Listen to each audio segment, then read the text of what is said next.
What's up, all you Trimble Tech students, my Art 1 students out there? I'm gonna do a quick video on what I expect from a selfie. Now, if you go to the YouTube and type in how to make a good selfie, you're gonna get like a ton of videos, but there's some specific requirements for this assignment that you need for your selfie. Your face has got to take up at least 50% of the paper. I even have kids who did a final where it was just like this part of their face and didn't show anything around the outside of their heads. But it cannot be like half or less just your face. So it can't be like way back here like this. It's got to be like about to here, if not about from here, even closer, about to there. And it's got to have a full range of values. So your selfie, what you're gonna do is you're gonna take a picture of yourself. You're gonna flip it over to black and white. And it's gonna have a full range of values, everything from your darkest darks to your whitest whites. And usually you get this result from having a single light source on your face. And normally you want to put your light source off to the side, and not necessarily in front of you, but off to the side or below you or above you, depending on the kind of effect that you want. Now, I've given you guys a number of examples of this, how to get this accomplished, and I'm going to go over and show you guys those in a second. The third requirement that I need is it needs to have an expression. So whenever you take a picture of yourself, it cannot just be like this. Even if you say, my expression's boredom, Mr. West. Well, no. So instead, think of something that excites you, that scares you, that, sense of surprise, like, or, do some sort of expression in there to make it look interesting. You can't just be like, even though that'd be kind of funny, expression like, or the uncomfortable smile, that, the embarrassed look that when your parents try to make a joke, or whenever I try to make a joke, you're like, geez, Mr. West, you're not funny. I'm gonna switch over, show you guys some examples right about now. So I'm gonna give you guys some examples, some actual examples, ones that I've taken, and then after this, I'm gonna show you guys how to use a lamp to move around and take one with your phone.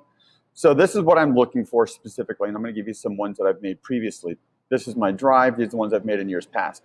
So what you're gonna do is you're gonna take a picture, it's end up in color, but then you're gonna have to switch over to black and white, like this. So this one's okay. It's got a full range of values, right? So there's some darks and there's some lights over here, and there's some darks right there. What I do not like about this one is that there's no expression. It's boring. No me gusta. It's boring. So I don't like that one really. This one, that expression is awesome. Let me go ahead and switch it over to black and white. So the expression's really good. I look worried. I'm actually thinking about my students when they're failing when I took this photograph. I took this photograph last year. The values moving from here over to here, it's not that great. On this side, I would like for it to be darker. On this side over here, I'd like for it to, I don't know why it keeps doing that. That's annoying. On this side over here, I'd like for it to be darker. And this side needs to be brighter. There needs to be a greater contrast, a greater range of values. So that picture is not going to do. This one here, I really like this one. It's a great range of values. I got my whites, I got my darks over here. I got a great expression on my face. Some problems I have with this one is that it's not in focus, and there's so much dark.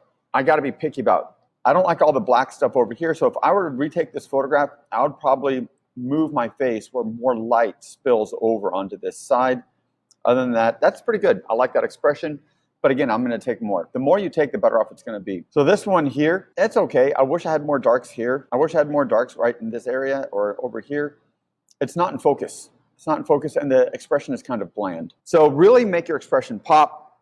The more pictures you take, the more you play around with it and enjoy it, the better off you're going to be. Let me show you what not to do. This one is a big fat no-no, and let me explain to you why. First and foremost, this thing back here, that is a backlight. Do not put a light behind your head. Don't do it. That's a big no-no in photography. It's just really bad. It kills all the values in your face. Not to mention my face is very, very small. If you'll notice, the body that's how big my face should be. My face should be at least take up that much space. There's no expression. It's pointed from down. It's just overall a terrible photograph. Do not send a photograph that looks something like this. Don't do it. I'm going to switch over to my camera, let you guys see exactly how to take a selfie, how to use a light source, and I'm going to go ahead and switch over and do that now. Thanks. I'm going to actually show you guys how to use a light source, which I have a lamp here, and how to use your phone in order to get a selfie that meets these requirements that I'm asking of you. Single light source, right? Turn it on, boop, turn on your light source, and then you're gonna take your phone, put it on selfie. So right now you're looking at my camera, there we go. And then you're gonna look at your phone like this, And you're gonna start moving your camera closer and further away from your face to help, to see how big your head's gonna be within the frame.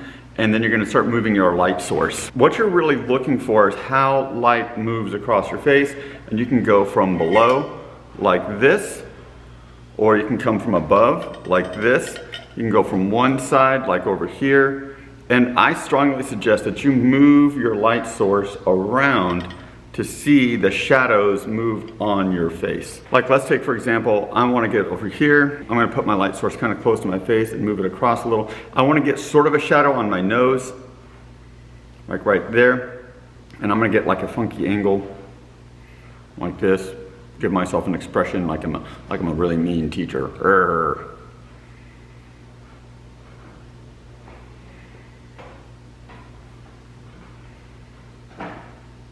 All right, I just took that picture, and of course, then I'm gonna take it. So here's the photograph I just took.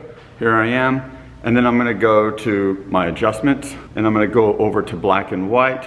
Boop. Then I'm gonna hit save to see what it's gonna do. So it's saving currently. Here I am, and now I'm gonna start looking for a full range of values. So what I'm looking for is I'm looking for my blackest blacks, my whitest whites. Does it take up the frame? Is it a good expression?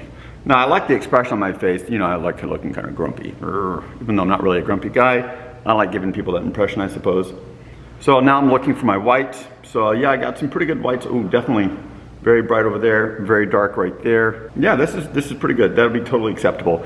Honestly, I don't look grumpy at all. It looks like I just drank something very sour, like a kombucha. Ooh, I do not like kombucha. My wife does. She's like, ooh, kombucha, yay. Gross. Kombucha is G-R-O-S-S. That spells gross. Start playing with light, start moving light across your face, and do a series of expressions.